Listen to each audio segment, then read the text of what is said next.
Assalamualaikum warahmatullahi wabarakatuh. Ubah perspektif pandangan kita. Sekiranya kita mengubah cara kita melihat sesuatu, perkara yang kita lihat berubah. Dan ini sangat penting kerana ia membuka sekatan manapun di dunia. Untuk mempunyai perspektif tersebut, pemahaman itu bahawa kita adalah orang yang terkawal, ketahuinya pasti ia akan membawa kita ke destinasi. Sudah pasti, persoalannya ialah apa yang kita lakukan mengenainya.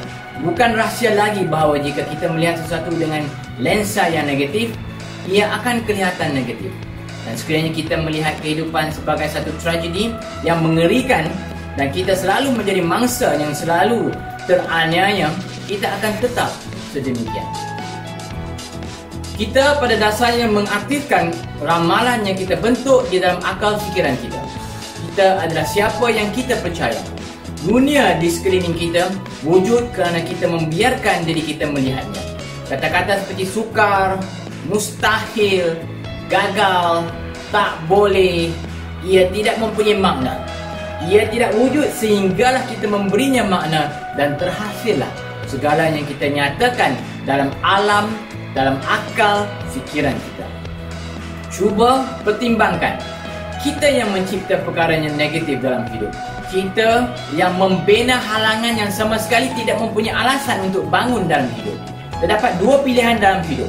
Kita dapat mengarahkannya, laluan hidup kita dan mewujudkannya, atau kita boleh membuat 1000 alasan yang tidak memungkinkan ianya terjadi. Kita tidak boleh melakukannya.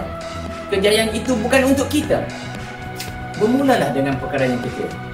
Seperti bangun sendiri di awal pagi, jangan melengah-lengah, ubah tabiat makan, kurangkan menonton TV. Kita melihat apa yang ada di hadapan kita dan kita bertanya mengapa. Jangan bertanya mengapa tidak. Tanya mengapa. Sangat mudah dan teruskan. Sangat mudah. Dan teruskan ke perkara-perkara yang lebih besar dalam hidup kita, seperti berlari maraton, kenaikan pangkat, menulis buku, berkongsi ilmu, terus dan terus keluar dari situasi negatif dalam kotak fikiran kita. Lihat diri kita sebagai seorang yang berjaya, yang menang, yang hebat. Tinggalkan semua beg-beg lain di belakang kita yang tidak mampu kita bawa, yang tidak mampu membantu perkembangan diri kita. Setengah orang mengatakan beberapa pencapaian terbesar dalam hidup dicapai oleh mereka, yang tidak tahu bahawa ia pernah dianggap mustahil. Mereka mempunyai sasaran dan mereka berjuang habis-habisan untuk berjaya mencapai sasaran tersebut dengan berfikir kejayaan. Sebelum kita memikirkan tentang sesuatu yang spesifik, kita harus tahu bahawa setiap perkara ada jalan keluar. Cuma masalahnya sama kita mampu mewujudkannya atau tidak. Dan disitulah sangat penting untuk kita menetapkan diri kita untuk berjaya. Singkirkan fikiran-fikiran negatif dan analisa apa yang ada di hadapan kita dengan lensa seseorang yang boleh dan akan menyelesaikan tugasan tersebut. Kelilingi diri kita dengan individu-individu yang positif. Berhenti bergaul dengan perkara atau individu yang memberitahu kita apa-apa kecuali ya. Hidup ini sudah cukup sukar dan kita tidak memerlukan rintangan tambahan dari mereka-mereka yang tidak mampu membantu, dari mereka-mereka yang berfikiran negatif.